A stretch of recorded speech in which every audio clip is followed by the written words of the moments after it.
Então, deixa eu perguntar para vocês, como é que nós cantamos assim? Foi no Calvário que ele sem falar? Como é que eu vou falar vou pregar que ele falou? Hein? Falou 7 frases, mas falou, né? Na verdade, o cântico quer dizer que ele não murmurou, né? Não se queixou, né? Mas ele falou pelo menos 7 frases, né? Ele disse lá na cruz. Então a pregação de hoje é sobre as últimas palavras de Jesus, terem uma outra chance. Então, irmãos, aí a pregação hoje vai ser as últimas palavras do Senhor Jesus, pronunciada na cruz. Aqui eu não estou considerando as palavras que ele disse no diálogo com Pilatos, né? Com o sacerdote, com Pilatos, no diálogo que ele teve com as mulheres na subida da ladeira, na subida do Calvário, né? Aqui é só as últimas palavras que ele disse estando já pendurado na cruz, né? Em meio a muita dor, né? Porque vocês imaginam um ser humano pendurado com cravos nas palmas das mãos, numa madeira, né? Os pés também pregados com os cravos, né? E o peso, e aqueles cravos e as mãos aguentando o peso do corpo todo, né? Algumas fotografias, algumas representação da morte de Jesus na cruz, colocam uma corda, né? Mas será que tinha aquela corda? É uma corda amarrada, né? Num dos braços da cruz, né? E os pregos, né? Se realmente teve uma corda, a Bíblia não fala, só fala que foram pregados com pregos, com cravos, né? Se tiver realmente uma corda, o sofrimento talvez amenizava, porque o peso do corpo ia na corda, né? Agora, quem assistiu o filme Ben-Hur aqui? Vocês assistiram o filme Ben-Hur? O filme Ben-Hur, tem uma parte sobre a crucificação. Aí o soldado, a cruz, funcionou assim, eles amarram 2 cordas, né? Eles batem os cravos no chão, né? Jesus é crucificado no chão, é pregado no chão, ainda no chão. Aí eles amarram a cruz nos 2 braços da cruz, ou amarram uma corda nos 2 braços da cruz, e 2 soldados ou mais puxam, né? E põe o pé da cruz, no caso do Ben-Hur, do filme Ben-Hur, coloca a cruz o pé da cruz bem rumo no buraco. Então, à medida que eles puxam, a cruz vai erguendo. Quando chega lá no buraco, a cruz faz assim, puf! Imagina que dor terrível, né? Porque o impacto, né, da cruz, a hora que caiu dentro do buraco. Se foi assim. Só que o filme Mel Gibson eu não assisti, não. Ele parece que é assim também, mais sofredor ainda, né? O filme Paixão de Cristo. Vocês assistiram também? Eu não lembro que eu assisti, né? Na época houve tanta crítica sobre o filme Mel Gibson, tanto da parte dos teólogos como da parte dos judeus. Os judeus quiseram até processar o Mel Gibson, porque estava acusando os judeus os judeus interpretaram aquilo como Mel Gibson estava acusando os judeus de ter matado Jesus, né? Mas quem matou Jesus mesmo, hein? Eu, você. Ele morreu por causa dos meus pecados, né? Todos nós, não foram os judeus, não precisamos acusar os judeus, os soldados romanos. Quem matou Jesus mesmo foi os nossos pecados, carregando Ele mesmo sobre o madeiro os nossos pecados, diz Isaías 53 e 1 Pedro capítulo 2, né? Então, foi por nossos pecados que Ele foi lá, ele foi pagar como disse o ladrão, um dos ladrões que foi salvo, é o justo no lugar dos injustos. Esse nada mereceu para estar aqui, né? Disse ele, nada fez para estar aqui. Nós, na verdade, estamos aqui porque merecemos. O ladrão da cruz reconheceu. Todo tipo de arrependimento reconhece, né? Que o castigo é porque as coisas que estão acontecendo conosco mais uma alma bem-vinda, viu? Deus abençoe. É a cara do Emerson e da Cristiane, então já sei que é filha, certo? Bem-vindo. Como é seu nome? Naeli. Ô, nome bonito. Bem-vinda, viu? Deus abençoe. Aí, voltando aqui, aí Jesus estava ali na cruz, pendurado, né? Por nossa causa. Portanto, quem matou Jesus fui eu, foi você, né? Foi você que já se sente salvo, né? Indo para o céu, porque Jesus pagou o preço dos seus pecados.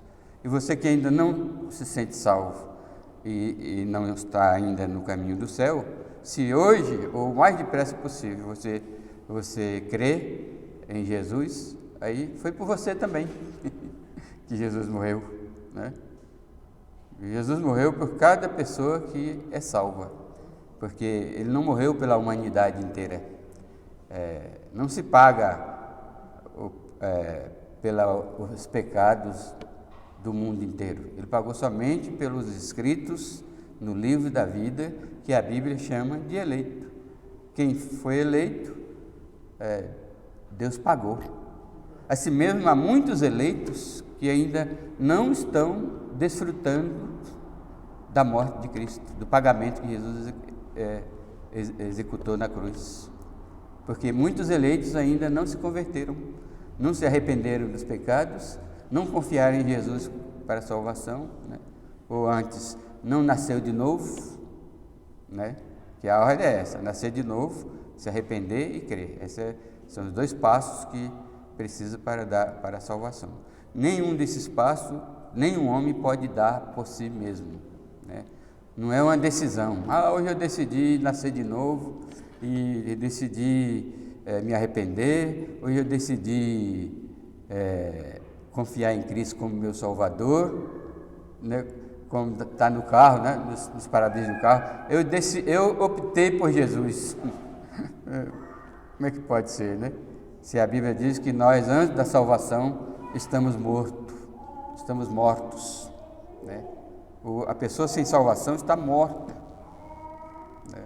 Morto não tem ação nenhuma.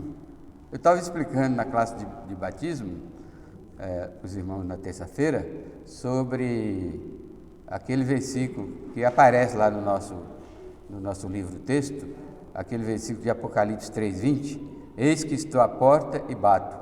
Se alguém ouvir a minha voz e abrir a porta, entrarei em sua casa, cearei com ele e ele comigo. E aí no livrinho tem um espaço para preencher. O autor personificou, não personalizou, a palavra certa o autor personalizou o texto e diz assim: Jesus bateu na porta do meu coração, eu abri a porta do meu coração e ele me salvou. Aí eu fiz um traço bem grande assim, ó, e perguntei para os alunos: está correto isso? Isso é verdade? Né? Aí eles demoraram de responder. Eu falei: mentira, né? Eu não abri porta de coração coisa nenhuma, né? Jesus não bateu a porta de meu coração coisa nenhuma, né? Esse versículo aqui está mal compreendido, mal interpretado, né? Jesus bateu a porta da igreja de Laodiceia, que tinha afastado da comunhão com Jesus, tinha isolado Jesus. Muitas vezes o próprio crente isola Jesus, não deixa Jesus participar da sua vida, né? Ele diz para Jesus: você não tem nada a ver comigo, eu não quero ser participando, se o Senhor quiser me salvar, me salva, se não quiser, não salva. Tem muitos verdadeiros crentes que tem uma época na vida dele que ele se mundaniza, né? Fica encantado com o mundo e tira Jesus e não convida Jesus para estar presente na vida dele. E como mas Jesus não desiste dos crentes, ele chegou na igreja de Laodiceia e disse: eis que estou à porta e bato. Se alguém ouvir a minha voz e abrir a porta, isso é tudo figura de linguagem, né? E abrir a porta, eu entrarei em sua casa, cearei com ele e ele comigo. Ora, esse não é um convite para salvação, porque salvação não tem ceia, né? Ceia, comida, junto, ao redor da mesa, em comunhão, quando é só para quem é salvo, né? Quem não é salvo está longe de Deus, não tem condições de... Aí eu perguntei na classe de batismo: como é que uma pessoa morta, e a Bíblia diz que nós estamos mortos, espiritual, que nós antes de se converter estava morto espiritualmente, como é que a gente pode abrir a porta? Um morto não tem ação nenhuma, né? Principalmente porque a interpretação daquele versículo não está correta para muitos pastores, né? A interpretação correta é a falta de comunhão na igreja, ou individualmente, na igreja corporativamente, mas individualmente, cada um de nós podemos não convidar Jesus para ter comunhão conosco, tá certo? Então, mas Jesus não desiste, aí ele mesmo chega e bate na porta, né? Eu quero entrar, vocês estão me ouvindo? Né? Jesus faz isso todo dia conosco: quero entrar, vocês estão me ouvindo? Se você entrar, eu vou ter comunhão com vocês, nós vamos almoçar, jantar, né? Tomar café juntos, né? Vamos ter comunhão. Só que esse cearei com ele, ele comigo, é figura de linguagem, significa a presença de Jesus na nossa vida o dia inteiro, a semana inteira, o mês inteiro, o ano inteiro, tá bom? Até dormindo nós podemos ter comunhão com Jesus. Quem é que dorme, deita 7 horas da noite e vai acordar às 7 horas do outro dia, né? Só se tomar um remédio forte para dormir, né? Mas normalmente a gente acorda pelo menos uma vez na noite. Nessa hora que a gente acorda, o pensamento da gente vai logo para Deus. E se eu tiver uma preocupação, se no outro dia eu tiver uma dívida para pagar, um compromisso para fazer um pagamento e não ter dinheiro, aí como é que eu acordo pensando em Jesus? Pois é aí que você tem que pensar em Jesus, porque você vai orar: Senhor Jesus, preciso cumprir um compromisso amanhã e não tenho dinheiro para pagar. O Senhor me ajuda? Né? E esse pensamento, quando acordar de manhã, em vez de acordar com medo, coração batendo, quando acordar de noite, né? Acorda em comunhão com Jesus, pense em Jesus, busque a Jesus, né? Ele está pronto. A Bíblia diz que o guarda de Israel não dorme, né? Deus não dorme. Ele está, qualquer hora que a gente precisar dele, ele está à nossa disposição pela sua graça. Amém? Bom, aí a pregação de hoje vai ser sobre as últimas palavras de Jesus. Alguém já disse que as últimas palavras de um homem importante dificilmente serão esquecidas, que se dirá das palavras de um homem que é homem-Deus, né? Então, se as palavras de um homem importante a gente não esquece, né? Quem é que não lembra de Tancredo Neves? Ou era Ulisses Guimarães? Tancredo Neves, na época das diretas já, né? As palavras ecoam nos ouvidos de quem vivia naquele tempo. Muitos de vocês não nasceram depois, né? Mas eu que vivia naquele tempo, as palavras de Tancredo Neves soam no meu ouvido até hoje. Não vamos nos dispensar, não vamos nos dispensar. Ficou, né? E aí, quanto mais, né, mais forte ainda, são as palavras do Senhor Jesus, né, que ficaram registradas nas Escrituras. Amém? Aí, a mensagem para hoje é um convite a você a prestar atenção, né? Então, preste atenção. Foi por você e foi por mim que o nosso Deus e Salvador pronunciou estas palavras. Ali, com essas 7 palavras, 7 frases que Jesus pronunciou na cruz, ele estava apacentando as ovelhas. Ele estava apacentando as suas ovelhas, cuidando das suas ovelhas. Vocês vão ver no decorrer dessa pregação, né? Como é que Jesus estava cuidando das suas ovelhas? Como é que eu posso entender que essas 7 palavras foi pronunciada por mim e por você, né? Que é salvo, que é filho de Deus, e por você que ainda será um dia, se tornará um dia filho de Deus, pelo novo nascimento, pelo arrependimento e pela fé, né? Primeira palavra de Jesus que Jesus disse na cruz foi: perdoa-lhes, Pai, perdoa-lhes, porque eles não sabem o que fazem. Perdoa-lhes, perdoa-os, porque eles não sabem o que fazem. Essa foi a primeira pronúncia de Jesus na cruz. Aí, meus irmãos, essa primeira frase de Jesus, perdoa-lhes porque eles não sabem o que fazem, isso refere ao fato de que até os ímpios e Satanás tornam-se veículos pelos quais Deus cumpre os seus propósitos.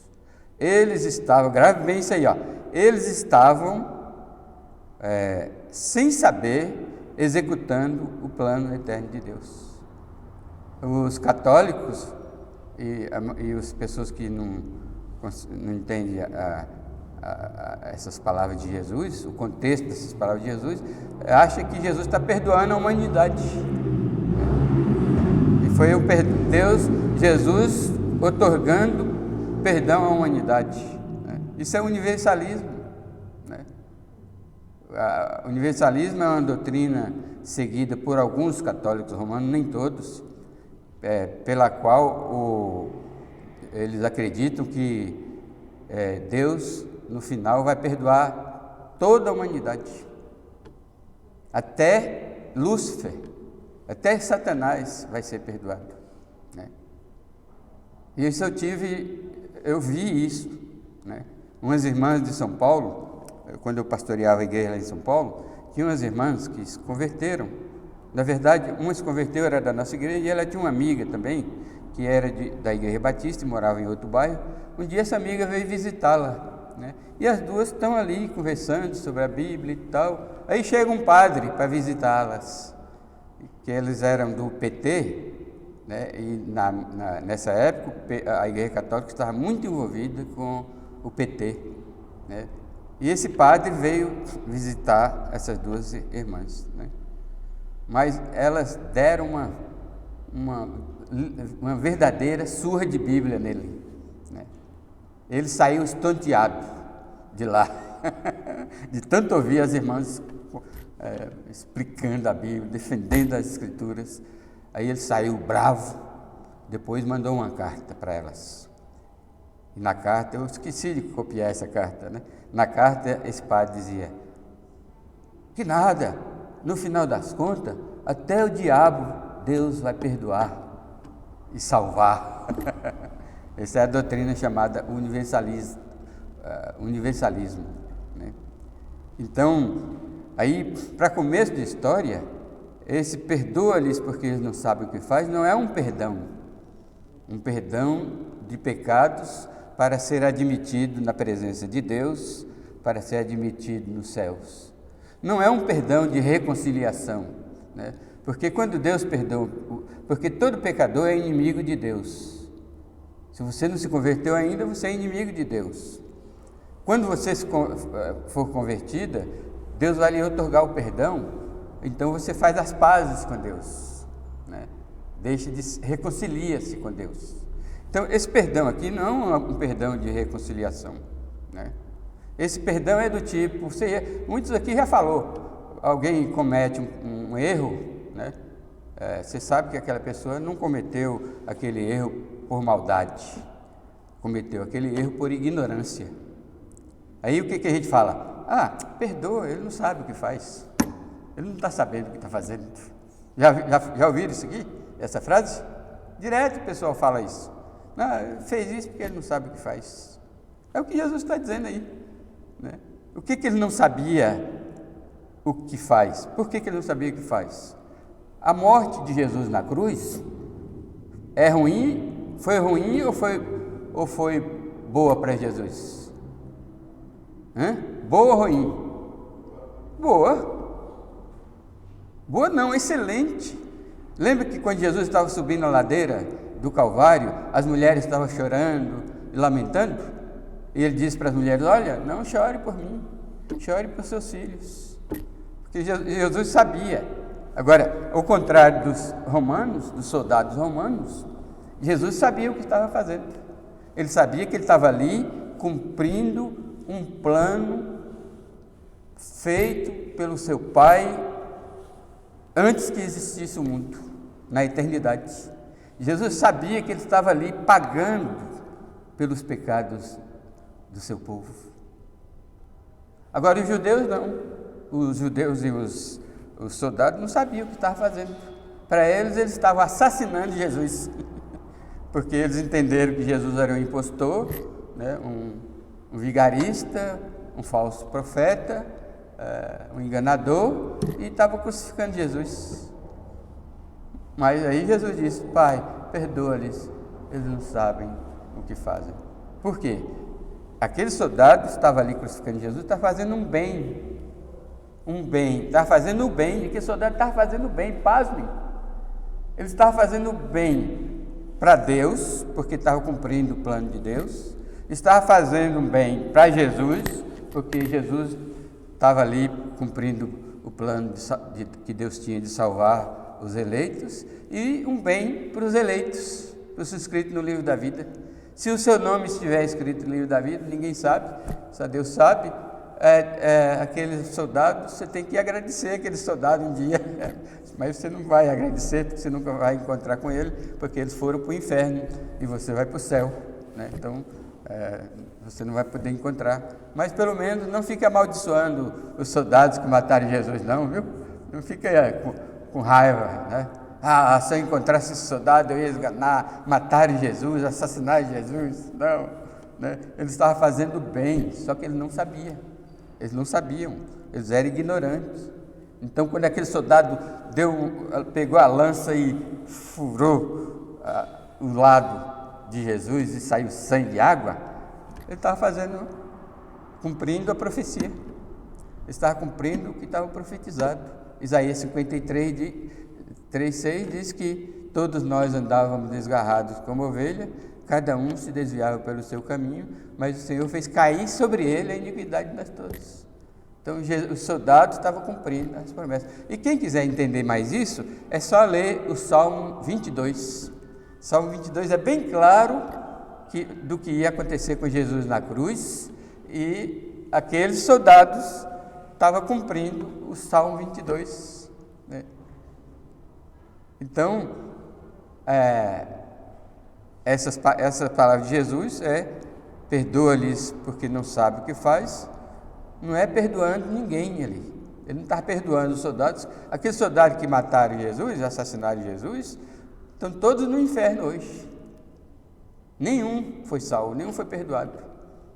Quanto menos ainda uma salvação universal, um perdão universal. Então, grave bem, essas palavras não significam um perdão universal. Muito pelo contrário, se refere ao fato de que até os ímpios, que é o caso dos soldados, e Satanás, porque não há a profecia de Gênesis 3,15, não diz que a serpente ia ferir o calcanhar de Jesus? Ele está ferindo o calcanhar de Jesus aqui. Só que ele está ferindo só o calcanhar, não está ferindo a cabeça. Aí a promessa: ele ferirá, tu lhe ferirás o calcanhar, mas ele te ferirá a cabeça. Certo? Então, Deus usa frequentemente na Bíblia você pode ver ímpios realizando a vontade de Deus, ímpios fazendo a vontade de Deus. Exemplo, o rei da Assíria, quando levou cativo o povo de Israel, o reino do norte, ele estava fazendo o que Deus queria. Deus estava os usando para castigar Israel, disciplinar Israel. Quando Nabucodonosor levou Judá, o reino do sul, cativo, Nabucodonosor, tanto o rei Nabucodonosor como o rei da Síria, não é Síria não, a Síria, Deus chama direto ele de servo, meu servo Nabucodonosor, meu servo Tiglat-Pileser, que era o rei da Síria, né? Então direto os ímpios, até Satanás faz sem saber a vontade de Deus, direto, ainda hoje, né? Às vezes Satanás ele não sabe nada, Satanás é só um pouquinho mais poderoso do que nós, mas ele não é onisciente, não é onipresente, não é onipotente, né? Os poderes de Satanás são limitadíssimos, né? Como dizia Tom Eskin, um pregador dos Estados Unidos, ele disse: o diabo está numa coleira e a ponta da corda está na mão de Deus. Para onde Deus quer é que ele vai, né? O diabo só vai até onde Deus quer. E ele é ignorante de muitas coisas, né? Era ignorante. Agora depois que escreveu a Bíblia, Satanás não é ignorante, não, porque ele conhece a Bíblia, né? Mas nessa época ele era ignorante. Ele não sabia que um dos membros da triunidade, o Pai, o Filho e o Espírito Santo, ele não sabia que um deles ia morrer pelos pecados. Vocês já leram a minha paródia? Eu fiz uma paródia da seguinte, assim, na eternidade, Deus Pai convocou o Deus Filho e Deus Espírito Santo para uma reunião, certo? Isso não está na Bíblia não, eu que inventei para poder esclarecer as coisas. Nessa reunião, o Pai, isso na eternidade, não existia nada, só existiam os três, né? O Pai, o Filho e o Espírito Santo.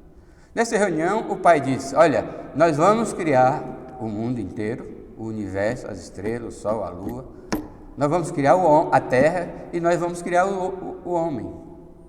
Só que o homem vai, o ser humano vai se desviar, vai pecar, né? Só que nesse íntere, ele já tinha escrito o livro da vida.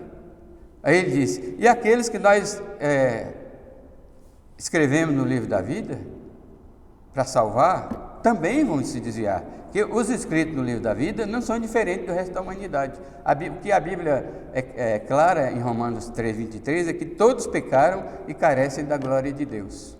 Aí, nessa reunião, o Pai disse: aí, o que nós vamos fazer? Porque todos pecaram. Aí o Pai mesmo respondeu: já sei, né? Um de nós tem que morrer e pagar pelos pecados daqueles que a gente escolheu, daqueles que a gente escreveu no livro da vida para salvar. Agora, aí o Pai perguntou na reunião: quem de nós irá pagar pelos pecados dos que nós escolhemos salvar? Aí Jesus disse: eu. Aí esse aí agora está na Bíblia. A decisão de Jesus, eu, está na Bíblia. Está em Salmo 40, versículo 8, e está em Hebreus 7, 10. Depois vocês vão ler, certo? Salmo 40, versículo 8. Esse Salmo 40 é um daqueles salmos chamados Salmos Messiânicos. Salmo Messiânico é um salmo no qual o autor, no caso aí Davi, escreve na primeira pessoa, como se fosse ele, mas se refere ao Messias, né? Por exemplo, o Salmo 22, Deus meu, por que me desamparaste? Está lá no Salmo 22, certo?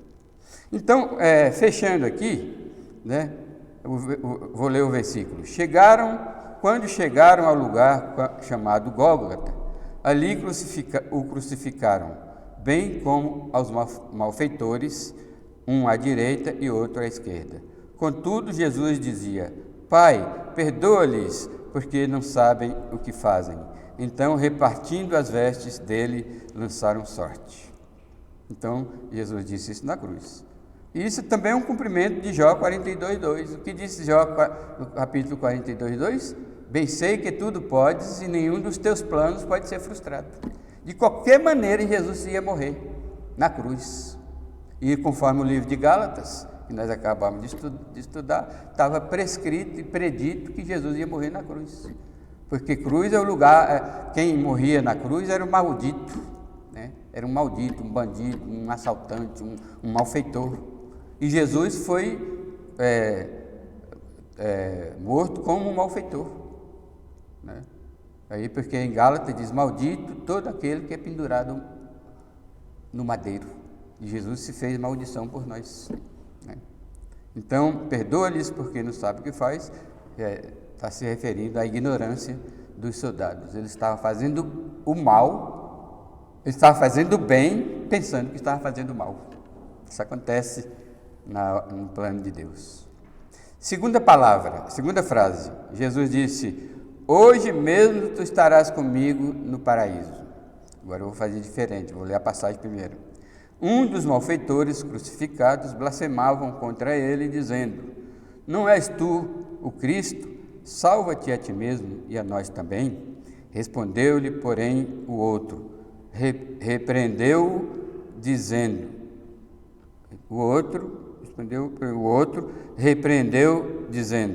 nem ao menos temes a Deus, estando sob igual sentença? Nós, na verdade, com justiça, porque recebemos o castigo que os nossos atos merecem. Mas este nenhum mal fez. E acrescentou: Jesus, lembra-te de mim quando vieres no teu reino? Jesus lhe respondeu: em verdade te digo que hoje mesmo estarás comigo no paraíso.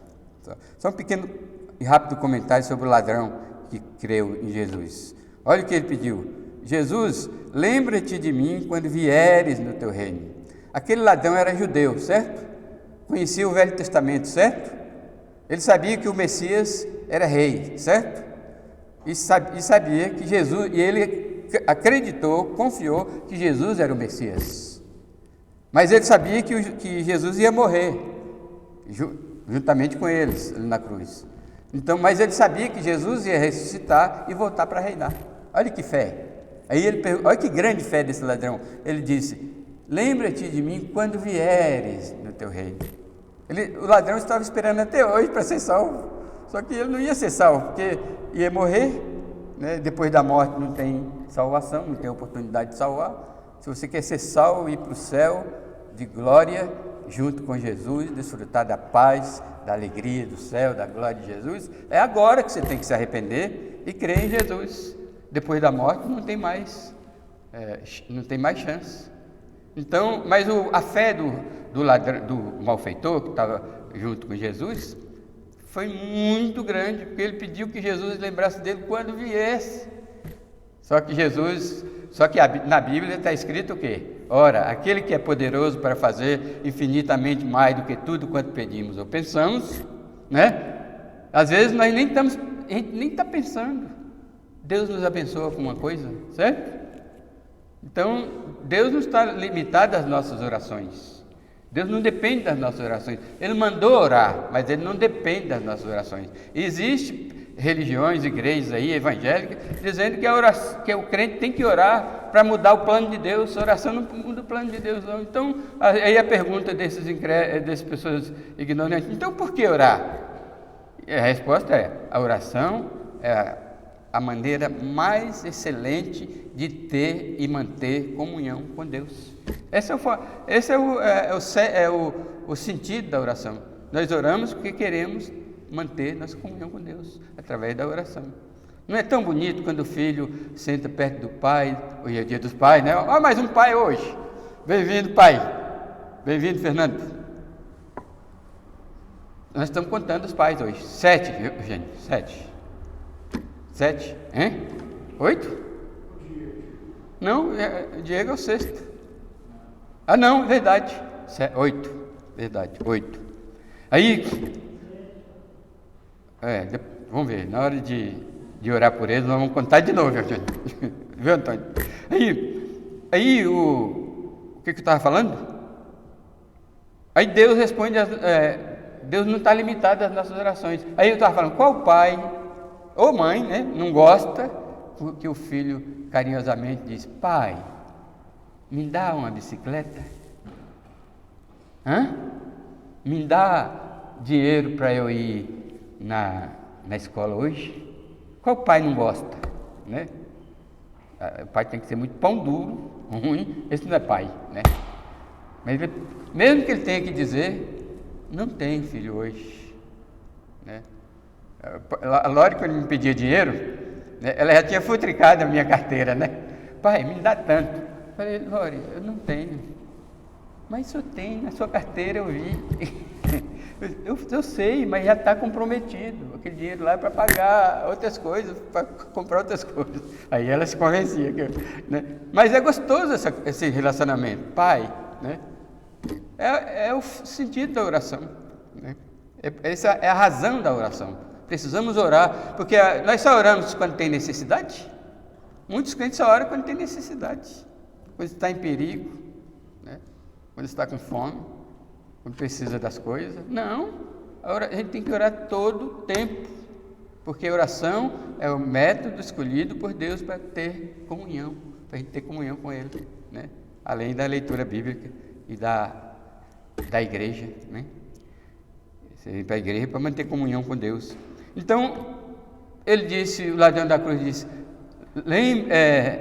lembre-te de mim quando vieres no teu reino. Jesus adiantou e disse o quê?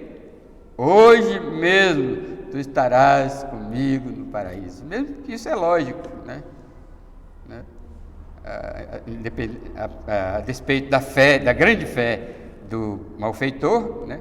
Mas ele não ia sobreviver até Jesus voltar. Jesus não voltou até hoje, né? E Jesus sabia disso, mas Jesus contemplou a fé dele com hoje mesmo tu estarás comigo no paraíso. Isso, meus irmãos e amigos, mostra a grande importância da segurança da salvação. Quando a gente pergunta a você, você tem certeza que se morresse hoje você iria para o céu? A pessoa pode achar isso uma pergunta desnecessária, mas não é.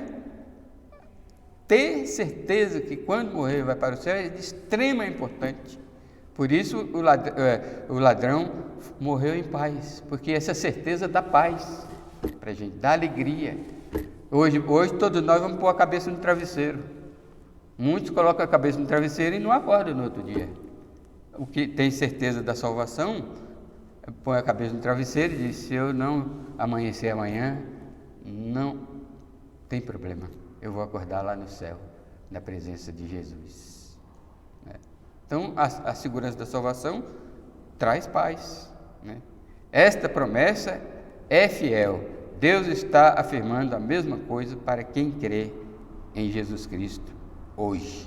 Amém? Então, creia em Jesus Cristo.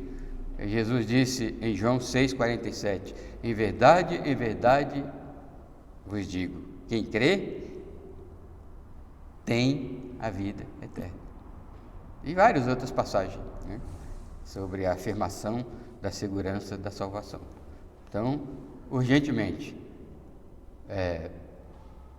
procure resolver esse problema o mais depressa possível. Você não tem certeza da sua salvação hoje, mas procure. Vamos para frente. Terceira palavra. João, eis aí a tua mãe. Mulher, eis aí o teu filho. Olha o texto. E junto à cruz estavam a mãe de Jesus e a irmã dela, e Maria, mulher de Clopas, e Maria Madalena. Vendo Jesus sua mãe, e junto a ela o discípulo amado, disse, mulher, eis aí o teu filho. Depois disse ao discípulo, eis aí a tua mãe.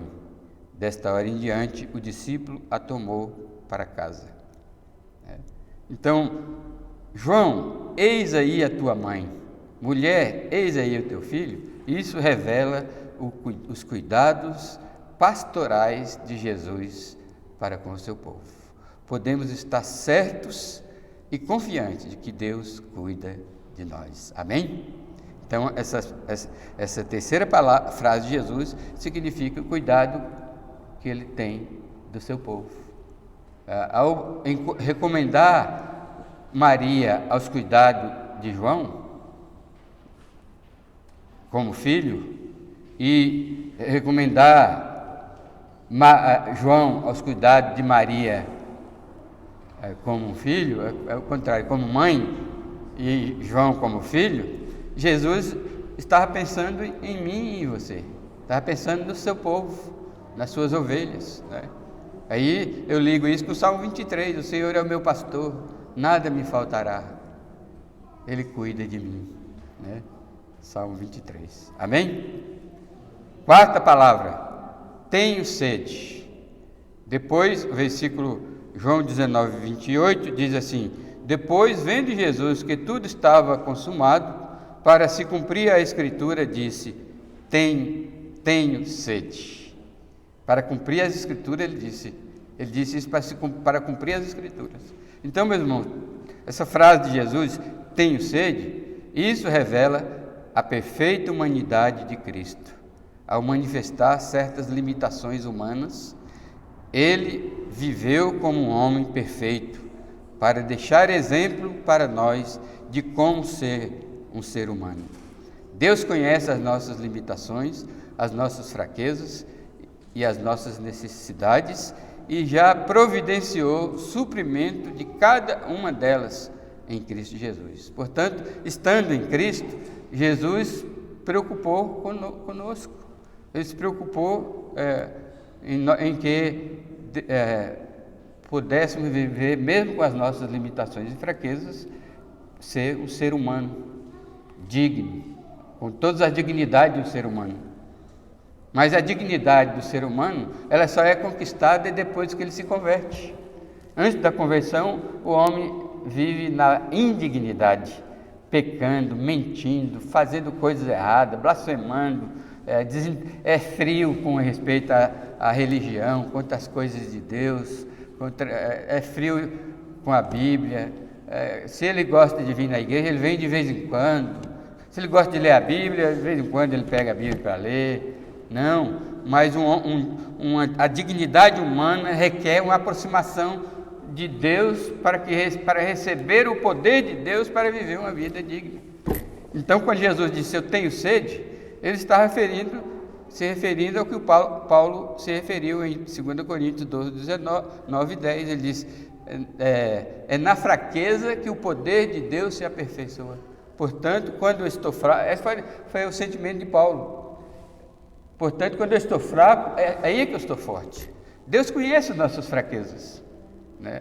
E Jesus disse isso, manifestou isso ao revelar sua limitação. Porque Deus não tem sede, certo? Só ser humano tem sede.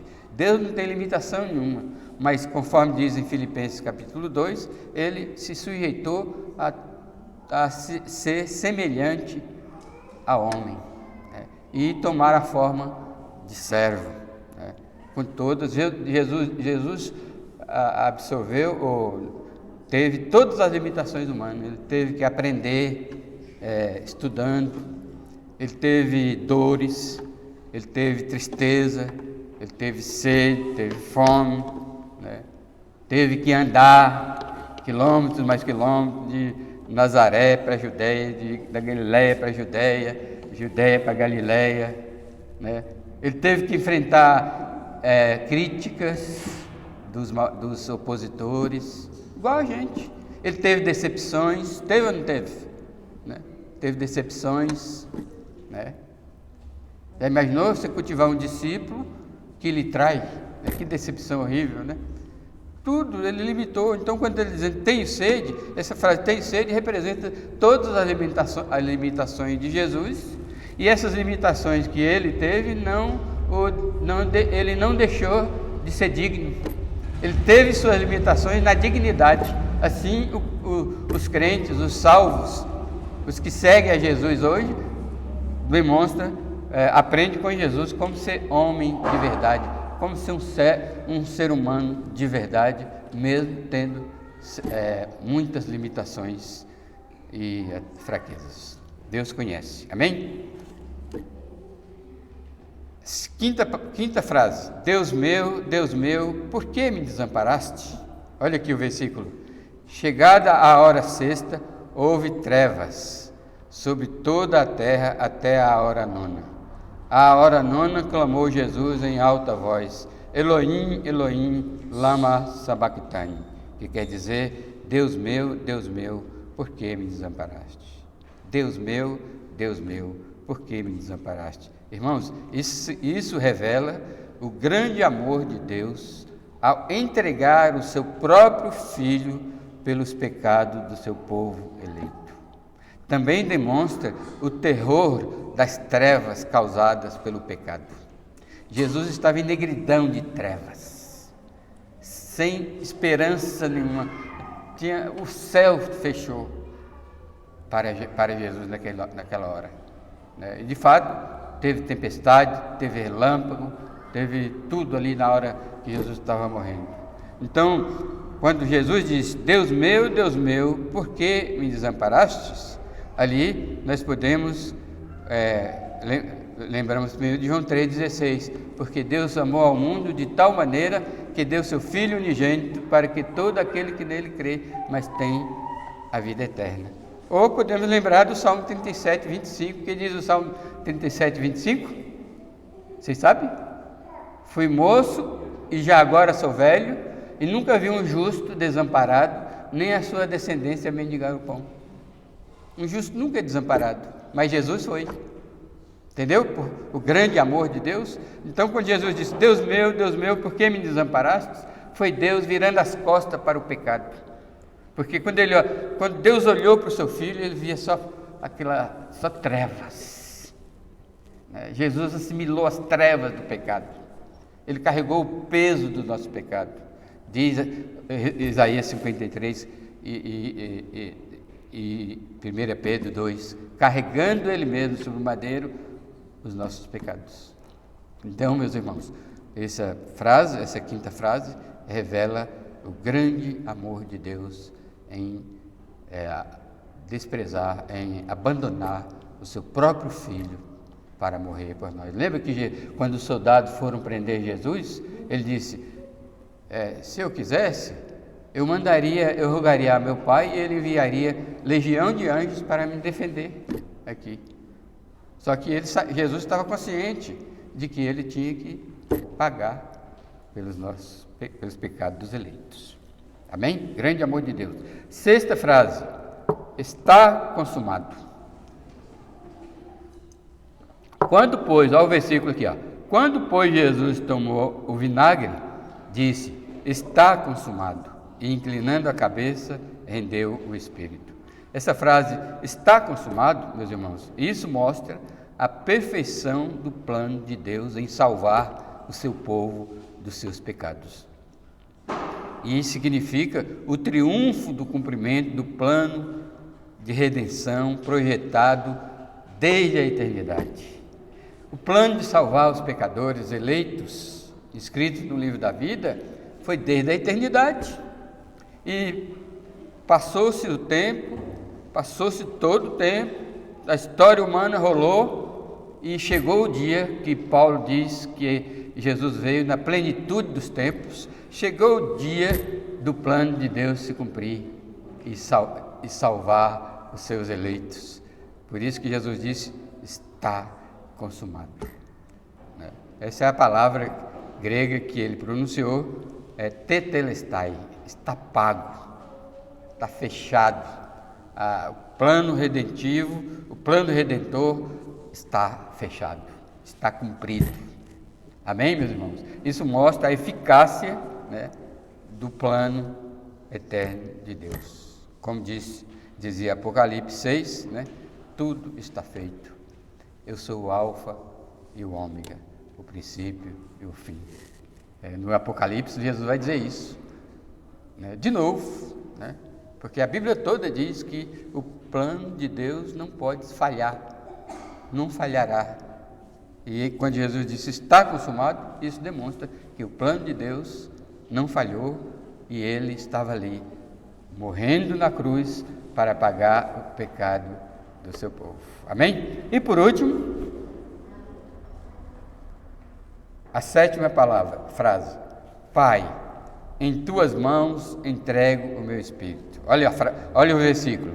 Já era quase a hora sexta, e escurecendo-se o sol, houve trevas sobre toda a terra até a hora 9, e rasgou-se pelo meio o véu do santuário. Então Jesus clamou em alta voz: Pai, nas tuas mãos entrego o meu espírito. E dito isto, expirou, ou seja, morreu. Então essa frase de Jesus revela a submissão, a obediência irrestrita, incondicional de Jesus ao plano de Deus, pelo qual ele salvaria seu povo. Por causa dessa submissão, Jesus foi ao Calvário e se entregou voluntariamente e pagou a nossa dívida para sempre diante de Deus, né? Ele, nas tuas mãos entrego o meu espírito. A submissão de Deus, de Jesus ao Pai, né? O plano de Deus traçado na eternidade previa que ele morreria, como ele mesmo foi voluntário. Lá na eternidade ele disse: quem vai morrer para pagar o preço dos pecados daqueles que nós escolhemos e colocamos o seu nome no livro da vida? Aí Jesus disse o quê? Eu. Certo? No Salmo 48 e em Hebreus 10, 7 ou é 7, 10, às vezes eu confundo. Isso está no Salmo 48, ó, né? O que diz o Salmo 40, versículo 8? Ai. Hã? Vamos olhar? Eu sei de qual, mas falei ainda agora esqueci.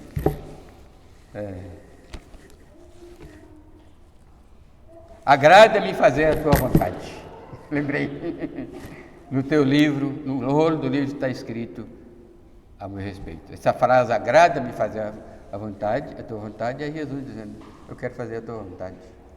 E várias vezes nos evangelhos, principalmente no evangelho de João, nós lemos Jesus dizendo: a minha comida é fazer a vontade do Pai. Eu vim para fazer a vontade do Pai. Em João 6 ele diz: Pai, nenhum dos que me deste eu perdi. Pelo contrário, eu os guardei em teu nome que me deste e o ressuscitarei no último dia, né? Porque o plano de Deus foi consumado ali na cruz.